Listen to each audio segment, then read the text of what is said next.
Thokozani bogogo nomkhulu, isalukazi sendoda lesi uGogo Bathini Mbatha. Ngani zakwethi namhlanje ngifuna sikhulume ngenye into engidumisa ngekhanda. Siyaqhubeka ngeepisode yethu Ukuzalwa Wembhethe part 2. Ngani zakwethu, nike nabonani ukuthi cishe yonke indawo wonke umuntu kulezi insuku kuthiwa wazala embethe.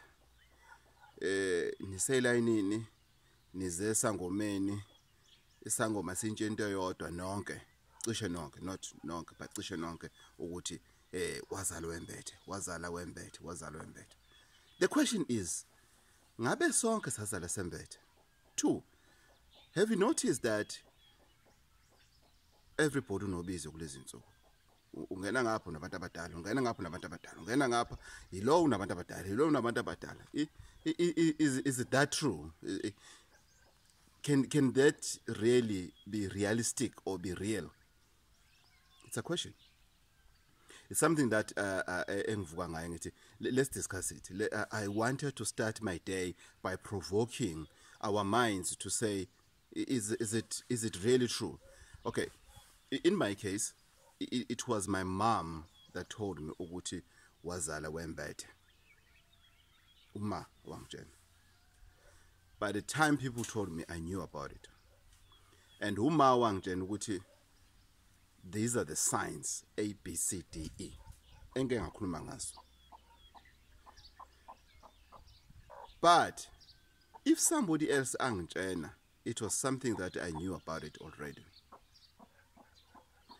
But the question is everybody ukuthi wazala embethe? Is it true? Asiqhubekeni. To avoid stress, to avoid wasting money, I always encourage people to act on something that they were told. But let's invest in research. Find out from your parents. Find out about your family tree. Find out about the behavior of umuntu owazalwa embethe. The 3rd episode sazophinda futhi sikhulume ngeimpawu zomuntu ozelwe embethe. So iphinda futhi ku-episode 3. Kodwa namhlanje sithi ngazala ngembethe ngempela yini? Wena wazala wembethe ngempela yini? Yazi inkinga ikuphi? You find people that wegoga ngisasa. Wegoga ngisasa. Kuthiwa ngazala ngembethe lento singenze kathathu. Kodwa hayi into zami still azihambi kahle. And people get excited. It's like uyohlola bese bathi kuwena wemgogo wemkhulu yazi wena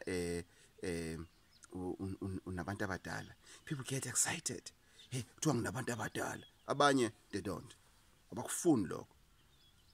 Uhamba uyohlola kuthiwa kuwena yazi wena idlozi elikubhekile kakhulu idlozi esekhaya kuma wakho. It's obvious. There's nothing unique about lo nhlolo leyo ukuthi wena idlozi elikubhekile lesekhaya konyoko. There's nothing unique about it. Ilona dlozi vele elikhulu kuwonke umuntu. You're not the only one. Ngingitshela umuntu athi hey umalume akangifuna la nginyathele khona ngithi yazi into emnandi yini ukuthi umalume wakho akakufuna ayikho into azoyenza kuwena. Ngeke akuthinte, angeke akuphehlela amanzi amnyama, angakuthakathi ukukuthakatha, kodwa ngeke ahamba edlozini ukuthi athi idlozi lingakubheki. Ngeke akwenze lokho. I guarantee you. Never. You'll never temper with idlozi lokumalume kumshana. Never. Hamba yolala. But ungamthakatha. There's two different things. Ukumphehlela amanzi amnyama, you'll never do that. Ukumthakatha ungamthakathi ngoba umthakathi vele. So people get excited. Thiwa ngibheke idlozi la komalume in. Okay. So what? So am I. Nami ngibheke idlozi kakhulu lasekhaya kuma kunalidlozi lasekhaya kithi. Uzo umuntu athi yazi lento yengubo lena ngifuna ukuyilungisa futhi mthiya ngicela ungilungisele. Mina ngiyiphinde ingubo.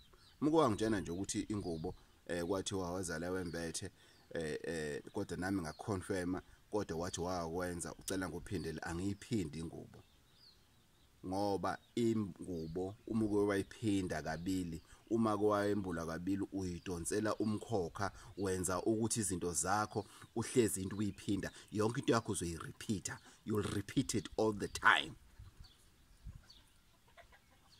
time you'll repeat it uzenzela umntana imbeleko bese kuthiwa yenzeka kangahle uyiphinde wazwa phi imbeleko yengane iyaphinda uyiphinde wena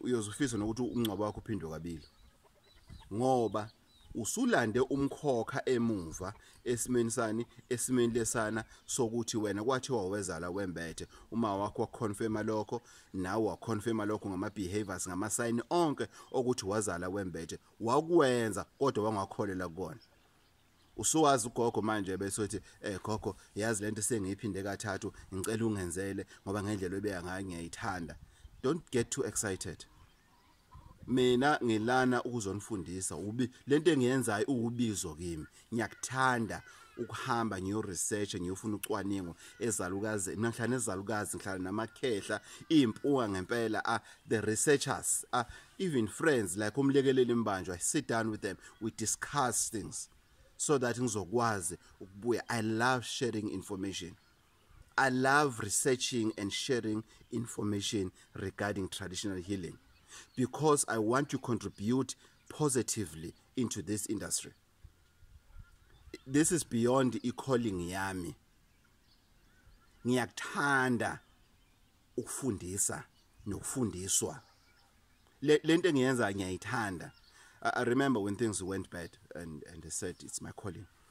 Ngihamba ngangihlola mina almost every day make ngezwe kuthiwa kunomuntu ohlolayo almost every day ngangihamba ngohlola and there was a time I came back I said labantu no fuck off bayazana labantu why baphinda into eyodwa but when I took a decision ukuthi lo msebenzi ngizowenza and ngathi angizokuwenza nje I'll excel on it I want to excel on it angingcomi ngithi excellent I'm not excellent but I excel in trying in striving in making sure ukuthi ngiyamsiza umuntu I do what it takes ngiyayithenga imithi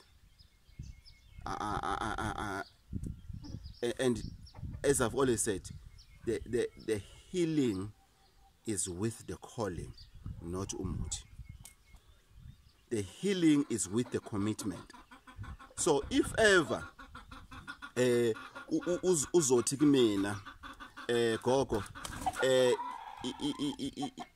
ngicela uyiphinde ingubo yami uyisuse isisusa yipi ke ingubo futhi wena futhi manje yipi ke le ngubo leni isisusa futhi wena yipi angithi usuyenzile more than 3 times so guys ngiyacela ukuzala wembethe can mean many things uyazi kunengubo engafuni ukuthi ngoba wazala wembethe kunengubo engafuni ukususwa ifuna ukuhlanjululwa wena ngoba wazala wembethe kunengubo engafuni ukuhlanjululwa engafuni ukususwa ifuna ukurecognizewa ifuna impepho emhlophe ukuthi uyeshisele ehlane moqeda ukuyishisa uthatha umlotha wakho nenhlabathi la ushisele khona ufake emanzini omfula ugeze ngayo uyayirecognize lo ngubo leyo akuyona yonke ingubo makuthiwa wazala wembethe edinga ukuthi uhambe uyohlatshwa imbuzi wembulwe